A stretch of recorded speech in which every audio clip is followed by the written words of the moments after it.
Seguimos en la Iglesia en Casa y volvemos a retomar y vamos a cometer la última parte del programa de hoy, esta zona mixta donde vamos a ir recogiendo las principales ideas y exprimiendo un poquito todavía más, si cabe, el sermón que hemos estado escuchando hace un ratito desde la capilla con el pastor, que dentro de un ratito lo vamos a tener aquí con nosotros. ¿Sabéis qué privilegio significa eso? Daros las gracias a todos los que interactuáis a través del chat, porque seguimos, y lo repito, en directo. Nos encantan vuestros saludos, si queréis que oremos por vosotros, cualquier cosa que nos ayude a conectarnos como comunidad, a seguir creciendo, estamos encantados con ello. Ya veis lo bien rodeado que estoy aquí con Esther, ahora así. Y no se me olvidó esta mañana dar el saludo y que a nuestros técnicos, que son lo que hacen posible hoy. Julián, muchísimas gracias por tu labor. Hay que reconocerte, no estás lo suficientemente no estás todo lo bien pagado que mereces. Y hoy además tienes un ayudante. Sí, ya estamos con un nuevo técnico que ahora va a estar colaborando con nosotros. Entonces, para que se vaya acostumbrando a todo lo que pedís. Bueno, pues muchísimas gracias por vuestra labor, chicos. Soy una bendición, pero soy tan necesario como todas aquellas personas que los protagonistas muchas veces pensamos que somos los que se nos ven, ¿no? Los que estamos ahí, ¿verdad, Esther? Los que estamos de cara al frente. Hay algunos que nos gusta un micrófono más que un caramelo. Sin embargo, qué necesario es reconocer la labor y qué necesaria y pertinente es todo el trabajo que hace toda esa gente que no se les ve habitualmente. Y no me estoy refiriendo solo a este programa, sino con solo mirarnos en vuestras iglesias, tened presente en vuestras comunidades, en vuestros grupos, toda esa labor de toda esa gente que no siempre tiene los grandes discursos ni salen las fotos, y sin embargo sin ellos no sería posible. Hay que ponerlos en valor, hay que darles a veces un guiño, hay que ponerle la mano allí. Y Esther, no sé a ti qué te parece, pero tú tienes también, tú que tienes una larga trayectoria en los medios de comunicación. A mí me lo cuentas. Si los técnicos no estuvieran ahí, por muy afinado que tengas la voz, por muy afinado que esté el micrófono, no hay nada que hacer. Este es un trabajo en equipo, y menos mal que hay diferentes integrantes del equipo, y menos mal que existe gente que desarrolla la tecnología para hacer esto, que si no la hubiera, pues tampoco seríamos como voces en el desierto, ¿no? Y nadie nos oiría, o nos oirían 4 personas.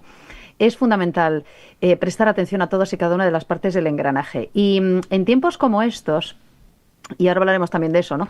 Porque es una de las tentaciones, pensar que tu trabajo es mucho mejor que el de los demás, o que tu trabajo es mucho más fundamental que el de los demás, o que, ¿verdad?, tu función y tu posición es mucho mejor que las de los demás. Queridas y queridos espectadores, eso lo dice mucha gente hasta que hay una huelga de recogida de basura. ¿De acuerdo? Claro. Y aquellas personas que creen que son mucho más superiores en sus funciones que aquellas maravillosas personas que se dedican a limpiar lo que los demás ensuciamos, claro, se dan cuenta de que si las personas que recogen la basura no hacen su trabajo, una ciudad se convierte en invivible en un par de días aproximadamente, ¿sabes? Y es posible que tú puedas dejar de trabajar, te puedes ir a tu casa un año y no se entere nadie. Quiero decir, tu función tampoco es tan necesaria. Así que relájate un poco, tómatelo con calma y a ver si empezamos ya de una vez a respetarnos más y a respetar las funciones de todos y cada uno, y a dejar de hacer gradaciones y a dejar de hacer, ¿verdad?, esas tonterías y esas castas y esas cosas que, por cierto, la Biblia ya nos recordaba que no se deben hacer, Por eso en la lección de esta semana recordábamos a 2 humildes parteras y no tenemos ni idea, en la Biblia no lo pone, de cómo se llamaba aquel hombre. Suponemos que fue quien fue, pero han quedado recogidos los nombres de ellas, como de tantas otras personas que en su momento parecían anónimas, pero cuya función era fundamental. Así que nada, gracias técnicos. Sin vosotros esto no podría salir. Voy a recogerlo, la idea. Qué importantes somos para cada uno de nosotros y qué Dios tan bueno tenemos que a cada uno de nosotros, a ti, que no sales en ningún sitio, a ti que parece que vas por la vida de forma que nadie se da cuenta, Dios no pierde en ningún aspecto, ningún detalle de lo que te pasa a ti. Y lo dice el propio Jesús, no cae un cabello sin que Dios sepa que ha caído. Así hasta ese punto llega Dios a estar a nuestro lado. Y qué pena que nosotros con nuestros velos no somos capaces de percibir, pero si fuéramos conscientes un poquito de eso, Esther, qué tranquilidad, qué paz. Porque tanta necesidad tenemos de paz, de ir por la vida con respirando a pesar de y las además, circunstancias. ¿Sabes qué pasa? ¿Sabes qué pasa también? Que nos perdemos tantas cosas bonitas por el camino. Porque una de las maravillas, lo hemos comentado también de forma así pasajera esta mañana, ¿no? Una de las maravillas de la Iglesia Adventista, por ejemplo, como cuerpo, ¿no? Como colectivo, es su variedad, es una maravilla. La diversidad que hay, es una maravilla la diversidad que hay en el planeta, es una maravilla la diversidad que tenemos de dones, de talentos, de estilos, de formatos, de lenguajes, ¿no? De matices. Y es una pena que pensemos que solamente unos son los valiosos y que los demás no tienen lugar. ¿Cuánto ganaríamos si escucháramos más lo que los demás tienen que decir? Eso se lo digo yo muchas veces a la audiencia de mi programa nocturno. Deberíamos escucharnos más. Cuanto más se participe y cuanto más se escuchen las voces, incluso disonantes, es decir, las que no suenan como la tuya, cuanto más se escuchen otras formas de pensar, más cuenta te darás de que tú eres uno más y que los demás son tan importantes como tú. Todos somos valiosos, pero todos los demás son también valiosos. Y no te vayas a pensar que tú eres más valioso que los demás. ¿Cuánto se aprende de una persona, verdad, a la que no hemos escuchado nunca, que dice algo completamente distinto a lo que decimos nosotros? Y dices, anda, pues no se me había ocurrido. Es como cuando escuchas un sermón sobre el enésimo texto. Me van a predicar otra vez sobre tal texto. Y resulta que descubres algo fantástico. Vaya, pues no se me había ocurrido pensarlo así. ¿Por qué? Porque el cerebro es otro. Y porque cada cerebro tiene sus matices y sus puntos. Deberíamos escucharnos más, y eso falta mucho todavía, ¿eh? Bueno, pues todo esto para decirte que tranquilo, que Dios te quiere y que Dios está pendiente de ti, pero sobre todo también para dar tiempo a que nuestro predicador de hoy, Pablo, vuelva a estar con nosotros. Es que estaba el programa súper cargado hoy. Sí. Que estaba... Bueno, hemos disfrutado y muy pertinente y todo muy hilado. Así que, si te parece, unos pocos minutos, que ya también son ya casi 3 horas de programa las que llevamos, y vamos a degustar todavía los matices de todo lo que nos has planteado, que me parece valioso, que a mí me viene personalmente bien, porque a veces hilar el éxodo con las tentaciones. A veces uno habla de las tentaciones, Germán, Esther, y dice, me van a hablar de tentaciones, y enseguida pues uno piensa en Jesús en el Getsemaní o cosas así. Y me parece bien, me parece muy oportuno, muy interesante que diga, bueno, abramos el prisma, porque las tentaciones abarca mucho más. Y me parece muy interesante, Pablo, y te quiero escuchar cómo tú lo has hilado con el tema de dónde venimos, dónde partimos. Es decir, no aparecen de la nada. ¿Qué vamos a beber? Las murmuraciones. Es decir, empieza con comernos la cabeza, con empezar ahí a hacernos cuestiones, preguntas, y empezamos a cuestionar a Dios y nos metemos en ese terreno, ¿no? Que no puede. Sí, es que tomar como ejemplo la travesía del desierto tiene muchísimos valores para un lector de la Biblia actual. Simplemente porque posiblemente el pecado que ellos cometieron lo pueda estar cometiendo yo, y es poner en duda la soberanía de Dios en mi vida. Entonces, ¿sabía Dios que necesitaban agua? ¿Sabía Dios que necesitaban que les cubriese por la noche? ¿Sabía Dios? Sí. El problema es que ellos no conocían todavía a Dios, porque, como he dicho, habían sido liberados del Egipto físico, pero no del Egipto moral. Para eso necesitamos la ley, el santuario, necesitamos todo lo que viene a continuación en la Torá, en la ley. Con lo cual, yo creo que la aplicación con la que empezó Esther esta mañana, la palabra aplicación, es muy válida en este tema. Es decir, si yo soy el problema, no puedo ser la solución. La solución tiene que venir de fuera. Blanco y en botella. Por eso las personas que buscan dentro de sí, respetando totalmente el planteamiento, porque hay millones de personas que lo creen, pues van a encontrar lo que son. Si es que, sin embargo, Santiago dice, mira, Dios no te tienta porque va en contra de su naturaleza. A mí me parece una frase genial, casi la mejor de toda la reflexión de esta mañana. Dios no tiene necesidad de eso. Sin embargo, la escolástica, es decir, la religión medieval nos ha enseñado a que Dios necesita probarme para que yo sea fiel. Y eso está en el subconsciente nuestro y se repite continuamente. Con lo cual, ¿ante qué me protejo? Si es Dios, ¿de qué voy a protegerme? Entonces estoy en indefensión totalmente. Esther. Me has recordado, Pablo, aquellas épocas en las que trabajábamos tú y yo juntos y te decía, ¿cómo me ha gustado esto, jefe? Me ha venido a la mente aquella idea, ¿sabes? Cuando te decía jefe. Me has gustado esta mañana, jefe. Sí, porque me has hecho pensar muchísimo y me ha gustado mucho la pues idea. llevas todo el día pensando, Esther. Llevo todo el día pensando, me invitas a pensar y eso me gusta, porque me gusta que me hagan pensar. Mi cerebro necesita acción. Y, ¿sabes? Cuando dices que la marcha por el desierto está salpicada de murmuración y que volver hacia atrás a veces parecía más rentable que seguir caminando al lado de Dios. ¡Wow! Esto me invita a pensar. Me invita a pensar en el tiempo actual y en tantas experiencias.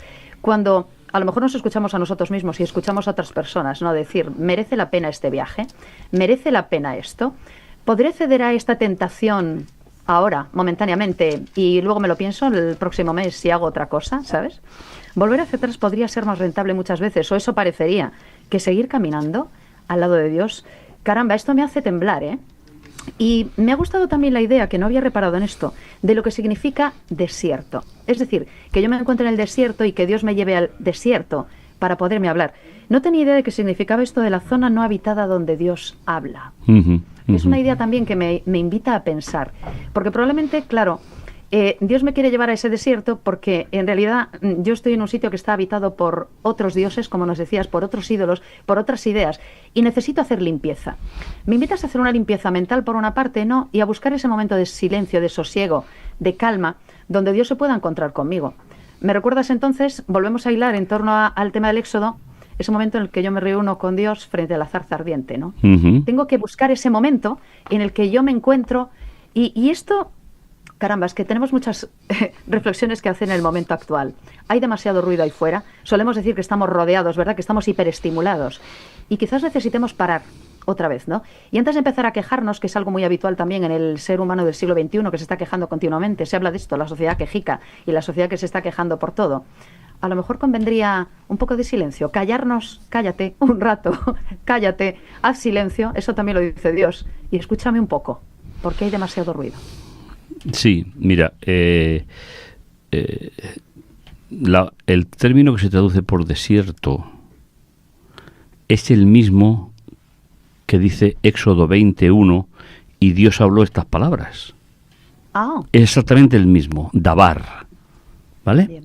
¿Qué es eso?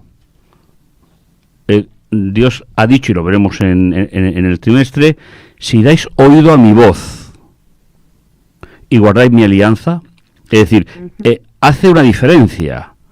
Si hacemos oído, significa si interiorizamos la voz de Dios. Entonces, se utiliza para los 10 mandamientos, que se llaman en hebreo Hadabarim, en plural, y luego la palabra desierto es Dabar, en singular.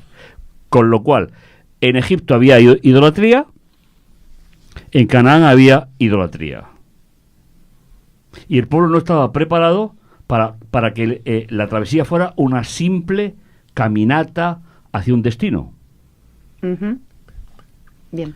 De hecho, los 40 años que pasaron allí, y la inmensa mayoría no entró, muestra esta idea, ¿no? Entonces, en el ruido de Egipto no era posible escuchar la voz de Dios, en el ruido de Canaán no era posible escuchar la voz de Dios. Bien. Entonces, nosotros no nos imaginamos esto como una zona tórrida. No porque iban con sus animales y los animales tuvieron comida.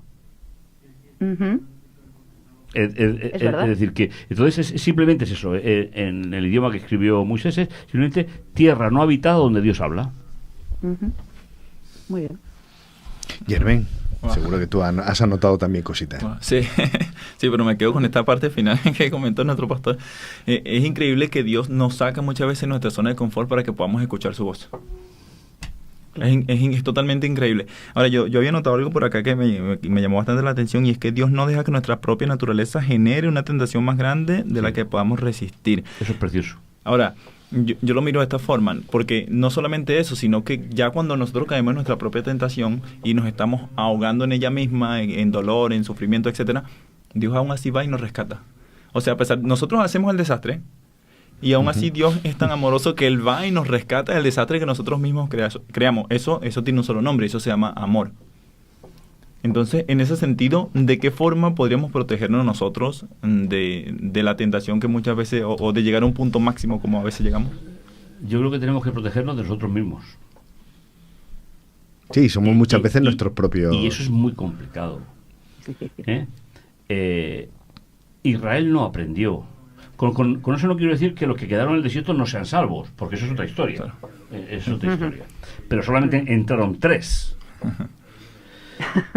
Con lo cual nos está diciendo que a veces los problemas de nuestra existencia, porque claro, el pecado nunca es colectivo. Claro. El pecado siempre es individual. Puede ser la suma de muchos pecadores juntos, pero siempre es individual.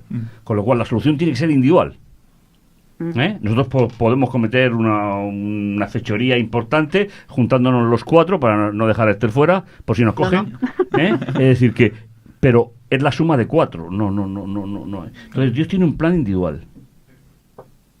Qué interesante, ¿no? Porque a veces nos diluimos en la colectividad. Nos quitamos la responsabilidad en el grupo, ¿no? Juanfra, no vale. No vale.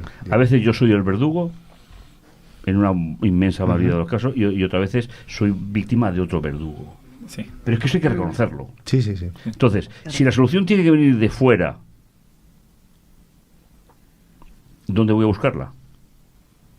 El ejemplo era, Dios sabía que necesitaban agua, sabían que necesitaban cubrirse del calor, es una zona mediterránea, de interior, con lo cual más o menos como la que tenemos aquí, y el Señor lo tenía previsto, pero necesitaba que el pueblo se comprometiera con la acción que iba a hacer. Para mí creo que me quedaba tan poco tiempo que ha habido ideas que se me han quedado en el tintero, ¿no? Pero tenemos que darnos cuenta que Dios se compromete si yo realmente reconozco mi necesidad. Claro.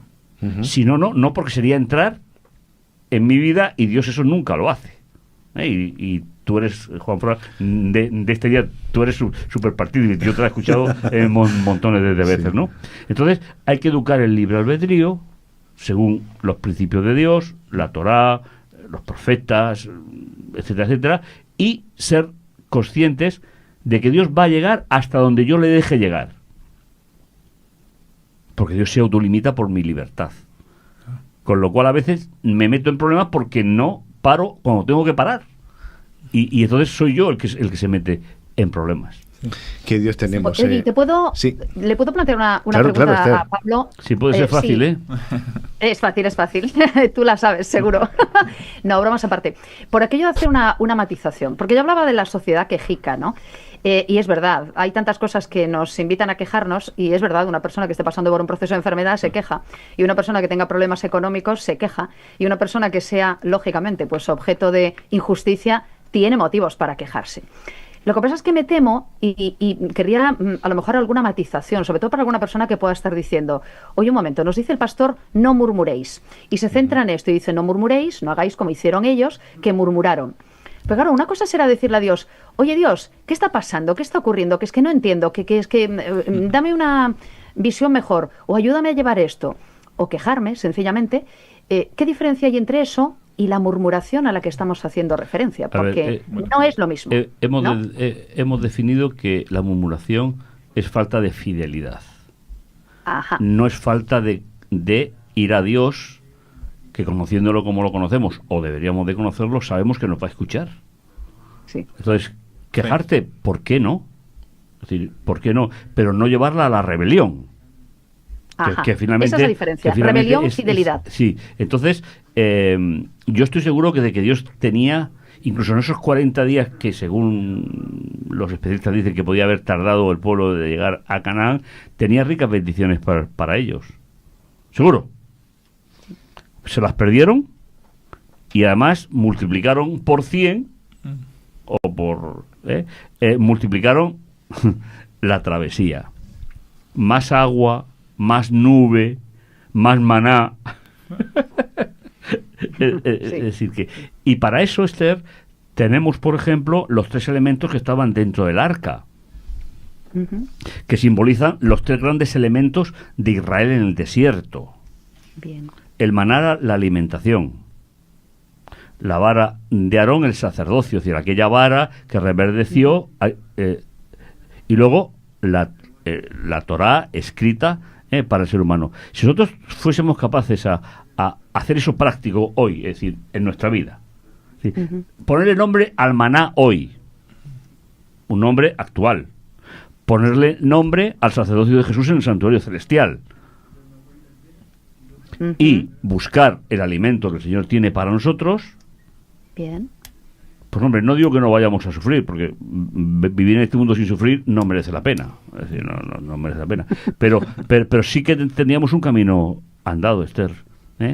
Y algún que otro problema nos quitaríamos de la mochila. Sí.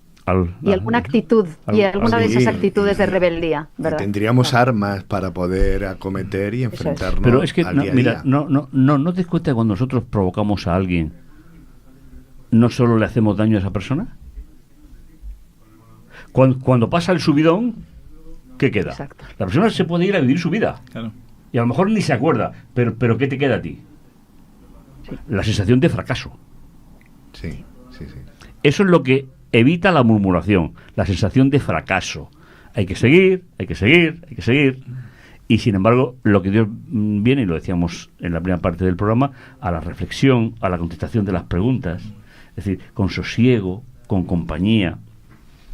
Creo que, como decía Esther también esta mañana, hay que callar más y escuchar mucho más. Creo que es una religión práctica. Sí. De hecho, ahí viene precisamente lo que significa... Fíjate un poquito más, negro. Decía que de hecho, ahí viene a colación lo que significa precisamente desierto.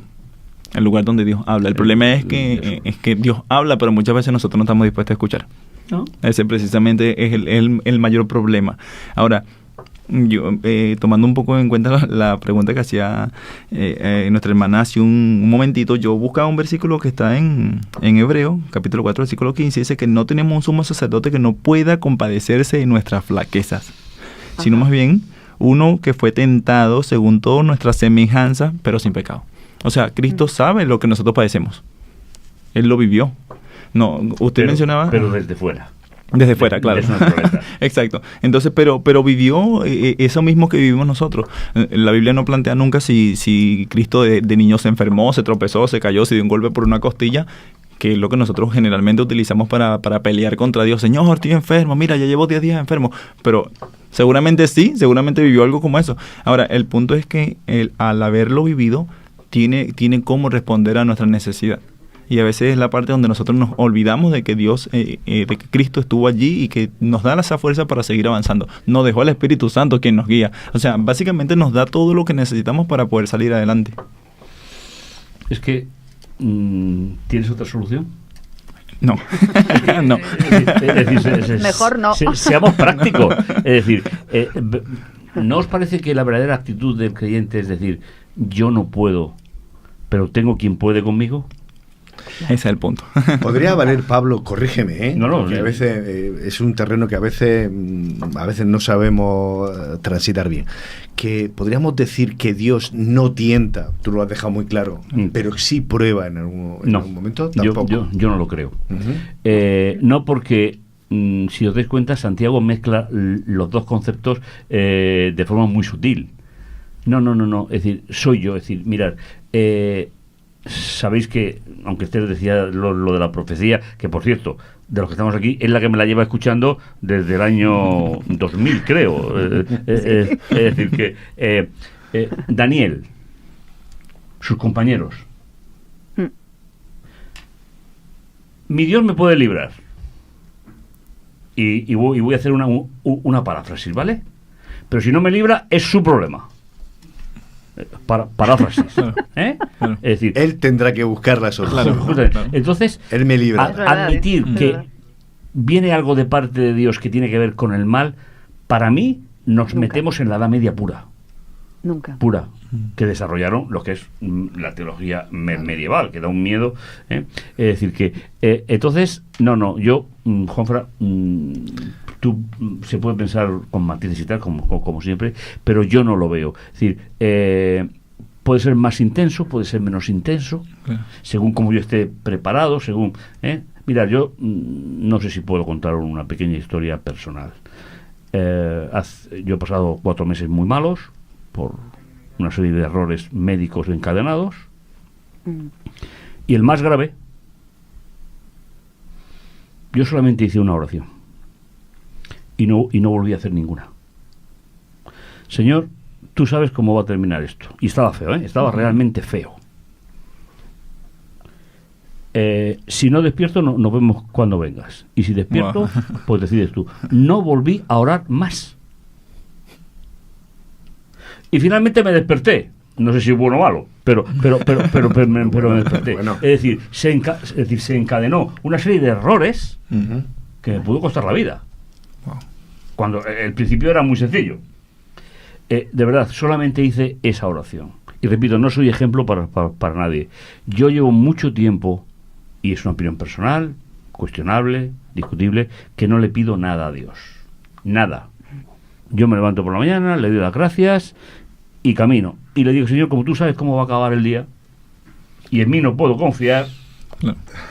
Y luego, conforme te va llegando los problemas del día, procuro que no me bloqueen por mi naturaleza, por el miedo, entonces yo no soy mejor que nadie, pero creo que soy, aparte de ser un teórico en la teología, soy bastante práctico. Sería esa idea que tú has comentado en el sermón de invitar a Dios en el día a día.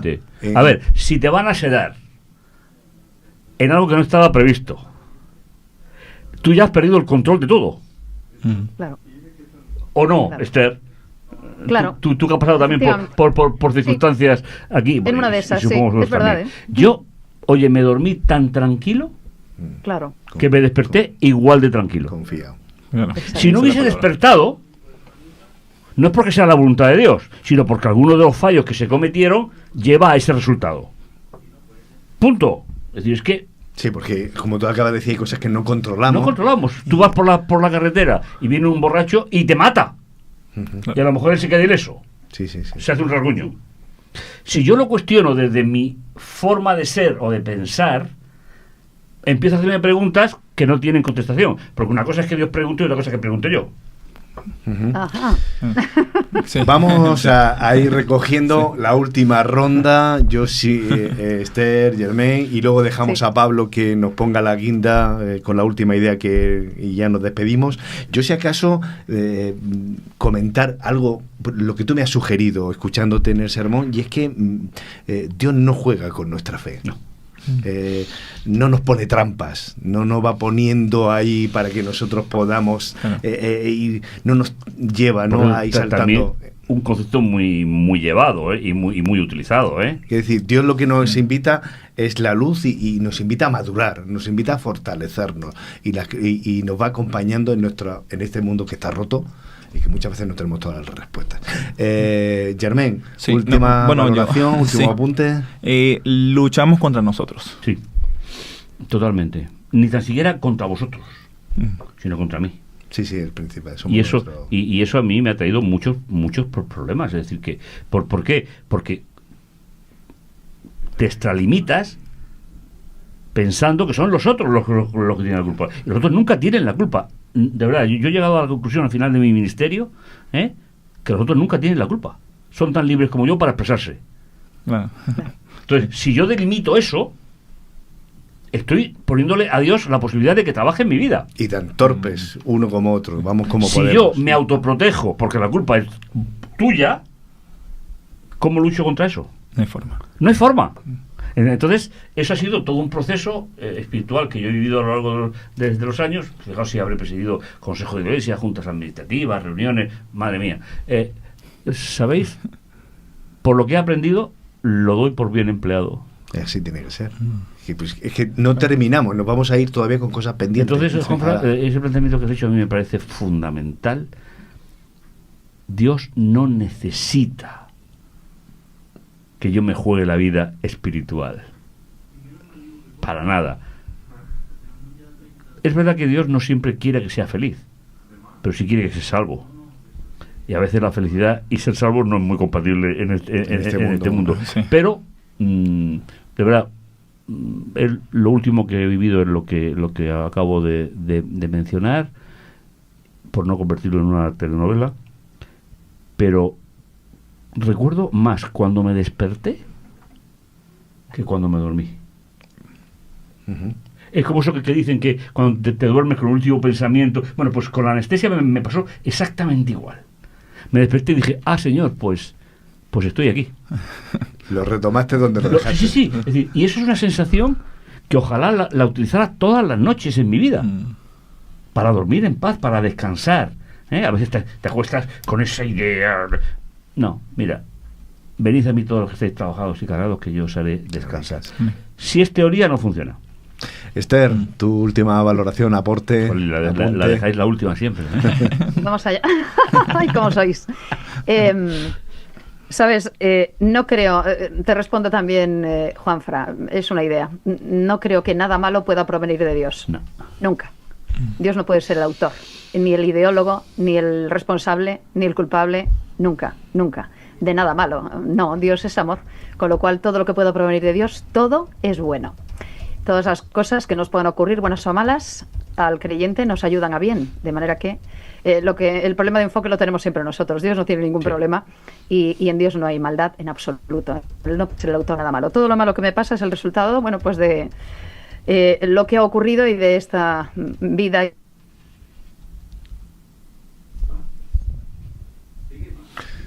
Ahí se ha quedado un poquito Esther. Es el frío. ¿Cuánto me ha servido? Ahora ¿Cuánto me ha seguimos. servido? Unos segundos que se había quedado internet. Seguimos, Ajá. Esther. Estabas A ver, comentando, parece que ¿no? ahora sí. Sí. Sí, me ponía que la conexión a internet parece inestable. Digo que uno de mis textos preferidos ha sido siempre 1 Corintios 10:13, que me ha dado mucha calma, mucha tranquilidad, ¿no? Y lo he ido traduciendo de formas diferentes a medida que ha ido pasando el tiempo, ¿no? Es verdad. Y ahora probablemente le hago alguna otra traducción. Y me acabas de recordar un momento con el que concluyo, ¿no? Y lo dejo con una frase que tú también nos dijiste en el sermón. Yo recuerdo la oración que hice antes de la operación que me hicieron del cáncer de mama. Y recuerdo que le dije a Dios, esto es muy personal, pero estamos hablando de confidencias, ¿no? Yo le dije a Dios, vamos a ver, Señor, tú ahora mismo estás gobernando el universo entero, ¿no? Cuelgas los planetas de hilos invisibles maravillosos y esto funciona perfectamente enlazado y todo funciona perfectamente bien. ¿Qué serán, verdad? Un pequeño pecho femenino al que van a intervenir en medio de la inmensidad. Pero era tuyo. Entonces, arregla tú lo que quieras, o sea, da absolutamente igual. Me quedé dormida de camino al quirófano, iba súper tranquila, iba súper contenta, pero recuerdo la sensación también cuando me desperté. Estaba tan bien, estaba fantástica, no me dolía absolutamente nada, pero de verdad una sensación de placidez que era una cosa espectacular. Y la cosa fue muchísimo mejor de lo que yo hubiera imaginado. El Dios del universo tiene poder de sobra para eso y para mucho más. Y tú dijiste, nada prevalecerá contra el creyente. Pues es así. Si no es entonces, ahora, en ese Dios será después. Exacto. En ese Dios creemos. Nada prevalecerá contra el creyente, ni ahora ni nunca. De manera que otra tranquilidad podemos tener. Él es el Dios del universo. ¿Qué no podrá hacer por mí? Amén. Pues volvemos a darte las gracias, pero Pablo, te dejamos la última idea, aquello que quieras despedirnos. La última idea va a ser profética, para no dejar el uso. El texto que más me gusta de todo Daniel y de todo Apocalipsis es: pero hay un Dios en los cielos. Amén. Que está en el capítulo 2. Si lo crees, si lo creo y lo sientes, mira, hemos compartido la sensación del quirófano. Total, el quirófano no te enteras de nada. Pero esa sensación que, Esther, te felicito, porque si pasas tranquila, te despiertas tranquilo. Y eso sigue siendo el trabajo de Dios en el corazón del ser humano. Imagínate los que se enfrentan sin creer en nada y sin saber nada y sin saber que hay un Dios en el cielo real, no imaginario o social. Yo, de verdad, yo no sé cómo viviría sin eso, no lo sé. Pues hasta aquí llegamos, hasta aquí os damos las gracias y le damos las gracias a nuestro Dios, quien es el que más nos quiere. Y esta última idea, os dejamos con ella: hay un Dios en los cielos, hay un Dios en los cielos para poder reclamarle, para poder acudir, para poder descansar en Él. Buscadle durante esta semana y nos volvemos a encontrar aquí de nuevo en la Iglesia en Casa el próximo sábado en directo. Un beso y un saludo para todos. ¡Feliz semana!